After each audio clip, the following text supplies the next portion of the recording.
হাজার স্বপ্ন নিয়ে একদিন পাড়ি জমালাম প্রবাসের পথে।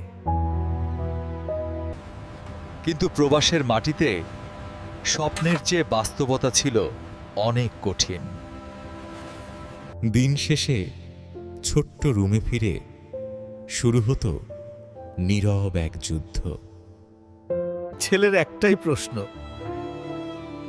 আব্বু তুমি কবে আসবা?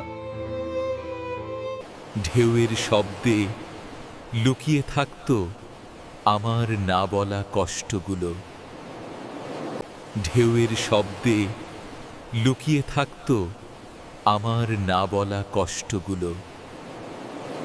আমার কষ্টেই গড়ে উঠছিল তাদের হাসির ঠিকানা। প্রবাস জীবন ত্যাগের নাম, ভালোবাসার নাম।